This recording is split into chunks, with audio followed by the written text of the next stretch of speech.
Mike Lenz, Threshing Table Farm. We're in Star Prairie, Wisconsin. We're mainly a CSA. We do a little bit of wholesale markets. We've been here for, I want to say, 15, 16 years. We've grown over that. We're just shy of 300 members currently. We've got about 7 acres in production of mixed vegetables. I'm Dana Swanson. I work out of the St. Croix County NRCS office, and I'm a resource conservationist there. And Mike and I have been working together for the last couple of years on conservation improvements to his farm.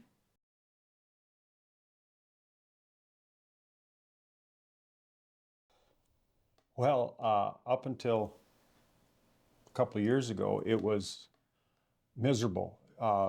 We'd get no rain, and then we'd get 3 inches rain, and then no rain again. So the unpredictability of it led us to what we're going to talk today about irrigation system, fixing a problem that we had. You can't count on consistent rain in June, July, August during our growing season anymore. We're either getting too much or not enough. There isn't a steady 2-day rain that comes in at any time.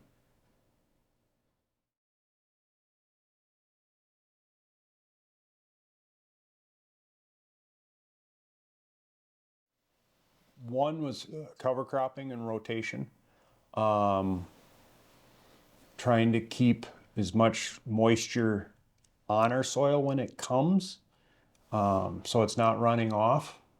An irrigation system to better water our crops. There's habitat that we're putting in. So those are our main strategies right now.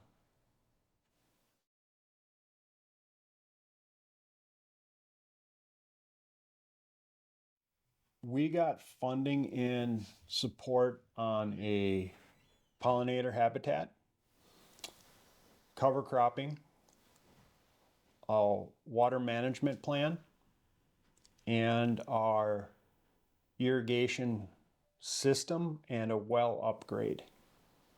That is the latest stuff we've worked with NRCS. We've done 2 hoop houses with NRCS in the past. Both were, or all were, fun projects for me, and easy to flush out. So.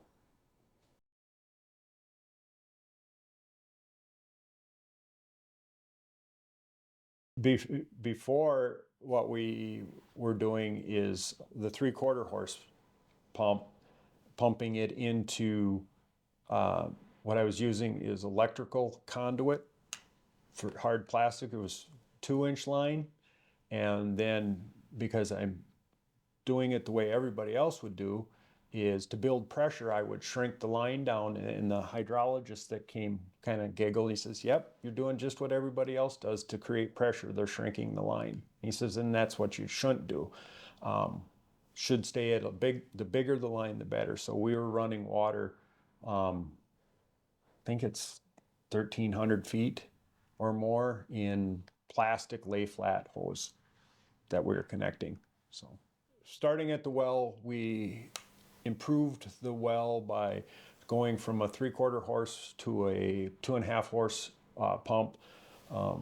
Pumps out and then goes into a 3-inch main line that runs along our field, and then we have risers that we can plug into at each of our management units, and then it runs out into movable aluminum lines. The total system that we're watering is they're 330 feet for a management unit, and we're watering 2 of them at one time, and they're 53 feet wide. So, and then we've got a monitor in there that tells us how much water that we're actually pumping out at a given time. So.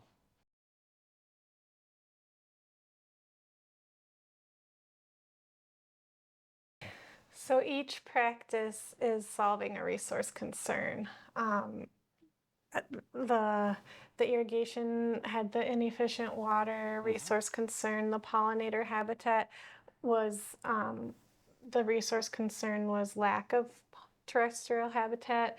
Mike also has honeybee hives, and with the vegetable crops needing pollination, we have a tool called a habitat suitability index that tells us if there is enough existing habitat in the area. And in Mike's case, there wasn't, so it would be beneficial to add more pollinator habitat. And then with the cover crops, the soil organic matter building was the resource concern we were looking at there, with the vegetable production putting organic matter back into the soil that way. And then also with the irrigation water management plan that you mentioned, that helps make sure that there is no overwatering with the irrigation system. So we improved the efficiency of the irrigation system, and also using soil moisture probes and precipitation monitoring, we've been able to make sure that what is irrigated is not over irrigating, so there's no leaching of nutrients or anything like that. Yeah, we're irrigating on a schedule, which is, before it was, I think that needs water. Now there's data behind it when we water. So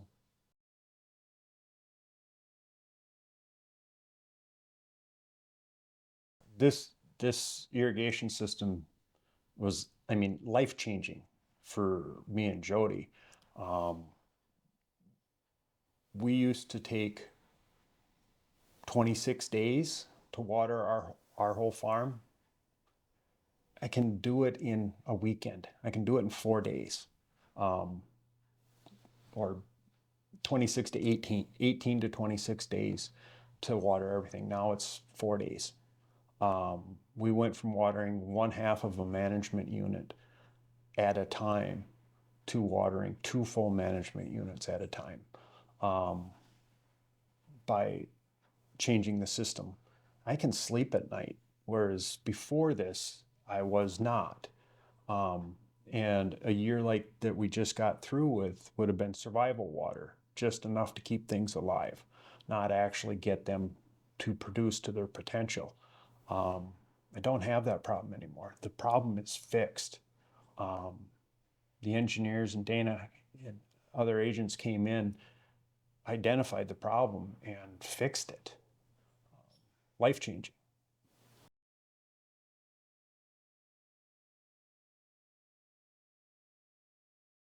The life-changing part, besides the sleep, is quantitative.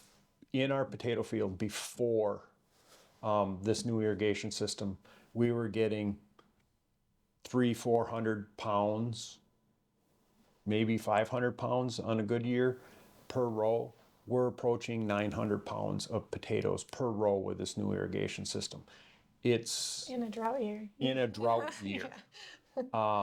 So having the right amount of water when they need it is, and being able to put it down, because the data that we're collecting tells us it's worth every penny.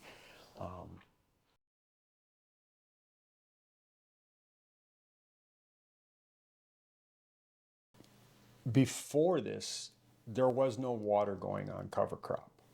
There was no water going to be going on a pollinator habitat.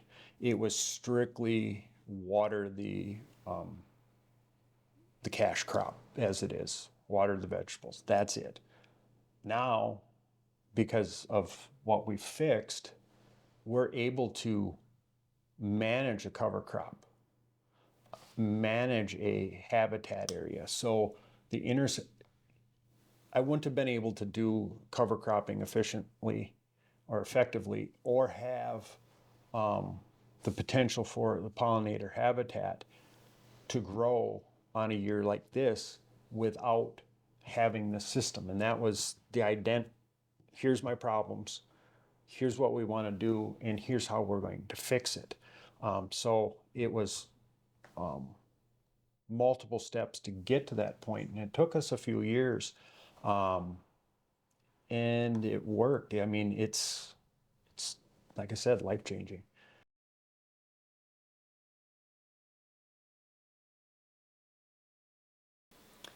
There was a portion of cost share, but for the most part, it ended up being fully funded. I did a lot of the work myself, hired in the mainline system and hired in the well upgrade. So the digging of the trench, that kind of stuff, we did ourselves, and then somebody else came in. But it ended up being a little bit of cost share, but NRCS covered the bulk of the cost. The way the payments are set up through NRCS are flat rate payments. So like per acre for cover crops, or per foot for irrigation Correct. pipeline, or per house horsepower for the well upgrade. So the payments are set up as a flat rate, not necessarily a percentage.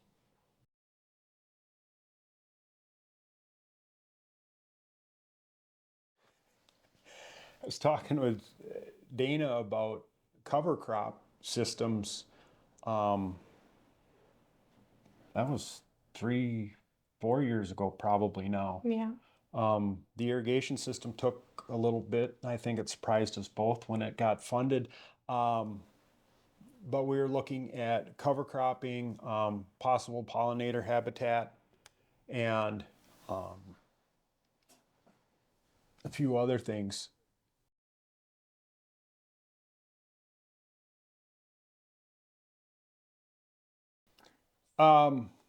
Start the conversation. Don't be afraid to talk to your NRCS agents. Engage them. Dana is especially easy to work with. I would say push the boundaries. Do your research also, what's available. It's amazing the programs that are out there. Sometimes they're funded, sometimes they're not, but be on top of it. Have a working relationship with your NRCS agents. This particular system, and Dana can get more into it, but we had, it was Dana and two other gentlemen, and I forgot their names, that came out and looked at what our problems were and worked together on what we needed to do to fix the problem we were having. So it was a collaboration of multiple agents in this region that helped solve our problems. I agree with what Mike said. Don't be afraid to come in and ask. There are always, eligibility items to address when it comes to the programs, but even outside of programs, we're able to offer technical assistance. If the funding doesn't pan out, we can help with design work or conservation planning work, offer seed mixes or advice on how to do organic site prep to establish a pollinator habitat or anything like that. So even if programs don't pan out, it's a valuable resource, like Mike said, just for the technical assistance as well. I worked with Andrew also on this. He's an engineer with NRCS, and he designed the system. And we've tweaked it since then, and we've worked together on improvements if we did it again, which has been a wonderful working relationship. So there are those engineering side pieces that can also help that might not be financial. But if you were to engage in that with somebody else, it would cost you a lot of money, whereas this was part of the program. So. From the technical side, the main thing is having a resource concern. So our EQIP program is designed to fix resource concerns. And the resource concern here at Mike's was the inefficient, he already was irrigating, but like you mentioned, the well was insufficient to supply the water to his existing system. And one of the eligibility requirements for irrigation funding through our programs is having irrigated 2 out of the last 5 years from the time of application, and then having an existing system that is inefficient.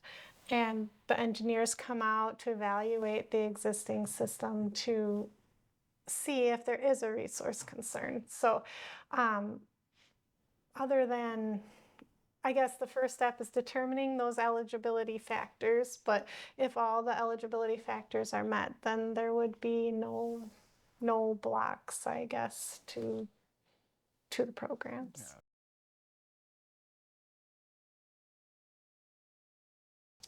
So I would say Mike and Jody were, other than helping people with high tunnels and that kind of thing, they were pretty much the first vegetable specialty crop grower I've worked with in my experience. They've been great to work with. I really enjoyed working with them because I learned so much from them and their operation. And it's different working with the smaller farms because of scale, obviously. And there's just the new challenges, new things to learn, learning about what the specialty crop growers need in order to make their businesses successful, and how we can help them. It was a great experience for me as well. I really enjoyed working with them. And since I've worked with Mike, it has opened up opportunities with other specialty crop growers because I feel more confident now to be able to talk with them having worked with Mike.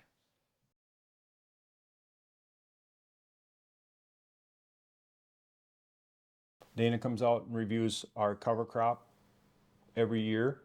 I submit a water management plan into Andrew, which is fun to do. But I'm a geek that way. Those are the two main pieces for me. Just the evaluation of what we're doing. So the water management plan, and then Dana reviewing our cover crop and what we're using and how much we're putting in. So. Yes, and after the pollinator habitat was established, just submitting the seed mix that was planted, so we can verify that it meets the NRCS standards and specs. So. And then Andrew helped Mike along the way with making sure the irrigation system was installed using the correct materials and size of everything that meets all the NRCS specs. So that's the main requirements that way.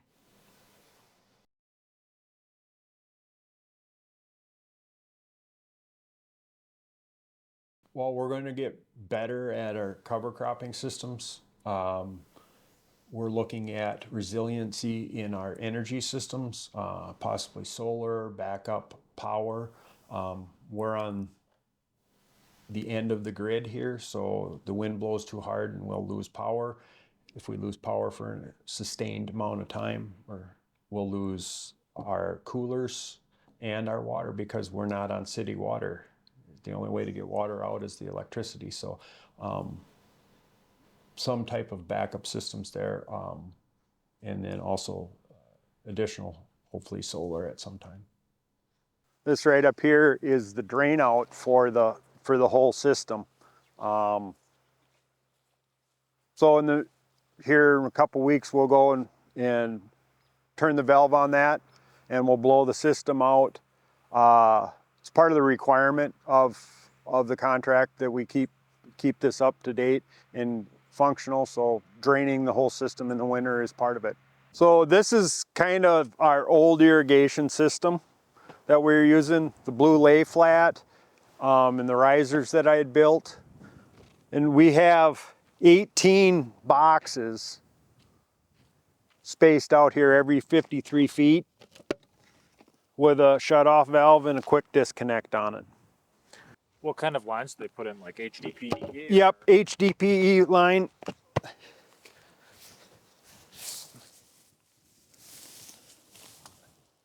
This stuff right here. It's a 3-inch line, and they just like electrofuse it. It's cool. So But you need a special tool. It's not something you can really work on yourself. If it correct. breaks. You should hire it out. Yeah, and if it breaks, and that's part of the boxes in the below ground, that was one of the changes I worked with Andrew on, is they were designed all the risers to be above ground, and I would turn around and I know I would break one off, so I wanted them below ground level. So what you're looking at is 2 management units that are 53 feet wide, 330 feet long, all being watered at the same time. This is our fall lettuce, Brussels sprouts, kale, spinach, more lettuce, broccoli. So this is kind of our ending stuff. This is our pepper field. I just set up 2 runs here. We're supposed to have frost this weekend, so we'll overhead irrigate on this field. And this is another thing that we can do. I can water from both sides the whole distance. Before, I could only water half of this. So I'd set the irrigation system right in the middle and water half of it. Now I can water from both sides to give me a better cover to protect against frost. I'm experimenting with a couple different impacts. I like these Synagers. They're plastic. They're relatively inexpensive. The nozzles are easy to change if they're plugged. That's my next. Those are the things that I'm working on now to improve the system. Is this type of irrigation head compared to the third one down, and the one on this end is completely different than all of those. I'm leaning towards this one here on the end that has the dual spout, because I get a big halo with these impacts that don't move. They're all designed to be moved through the fields to cover everything, whereas when they're stationary, they're just create an impact zone, a halo, whereas this return smaller nozzle covers that inside of the halo, so we get better coverage. I have to work out the math on it, but I think it's going to be worth it to me to go to all of those instead of the different impacts, even if I end up having, because of the water volume and the pressures that we need, running one system or one line at a time, because I'll have better coverage. I can water with one, and when it's windy like it is today, most of the time I will water one, because it's a little bit more water volume and pressure. It fights the wind a little better. Or I have to look at the weather forecast and say, wind's going to be out of the southwest. I'm going to adjust my irrigation system 2 rows over. And that's just an experience thing on, here's where it's coming from, here's the miles it's going to come on. Okay, I need to adjust 1 or 2 rows over to get the proper coverage. And so this section here, all the way down to where the corn is on the end, is what's going to be our pollinator habitat. And we should have mentioned that it was 10% of our field that we needed to take out for this pollinator habitat. So 1 acre, full 1 acre of our ground we needed to take out and put into this habitat. So there was a 10% requirement. And we went over this with the grain drill probably 7 times. Just kind of crisscrossing different patterns, where to put it. There was a lot of discussion on this side or that side, and I ended up wanting the irrigation system set up over there instead of over here, just because of where everything laid. It just worked out better. And then this is one long nice strip here that provides me a buffer to my conventional neighbor. Even though I might not need it, I like it. So it gives us that And then it allows a run for the bees all the way to the end to work into our crops. And as the bees are wonderful. Last year Dana was out and we had Lacey Versilia in here. It's a purple flower. And you could stand and literally have 5 and 6 bumblebees all around you, but it just hummed. It was pretty cool. I have a 10-year plan, rotation plan, and everything goes to a different field. So we're not stacked up. This is a cover crop. It's alfalfa, and this is in a rotation. So the first management unit here will come out. It'll go to this end. That field will go alfalfa, and it'll just stagger on as we rotate through here. May switch it out to something a little different. I like the alfalfa. It's the deep roots. It breaks the soil up. It adds a lot of matter back into the soil, which we're lacking out here. Toying with buying a big flail chopper to green chop this and then dump this in on my rows as my row cover. That'd be cool. Because it's hard to get this baled in a usable state in the spring. And that's when I need the cover crop the most. Or the mulch is what it would turn into. Everything on the farm is designed for our tractor and our width. So I can take out one row, I can turn that, mow it. I've got a flail mower, so we'll flail mow.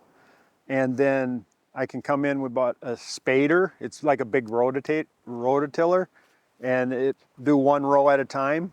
And then my grain drill fits in the same space. So I can take out one row and put cover crop in one row as we take it out. Yeah. So, and that's part of the system that we're developing is as we pull stuff out, we can put stuff right back into it. Here, this is our tomato field that's done, but there's clover in between the rows. It's starting to fill in really nice. But in the spring, we had the whole field turned. We drilled in clover and then put the plastic biomulch down in. I should start over. Tilled in, put the biomulch down, and then came in with the drill and drilled right up to the side of the plastic with the clover and a rye mix, I think at the spring, and then mowed off the rye, oats, can't remember. And now the clover's starting to fill in. So then next year, I will move over one row. Yep. So the tomatoes will be where this clover is, and where the tomatoes are will be clover. So by the time we're done, this will all be turned in and put into winter rye. Like the lettuce was here, where you see the weeds. By next week, this will be turned in and there'll be cover crop on it, as soon as they can get it dry enough. This is about a month old. So, but the clover is coming in really nice. And then on the other end, where the tomatoes are, I used a different clover this year in my pathways. I'm excited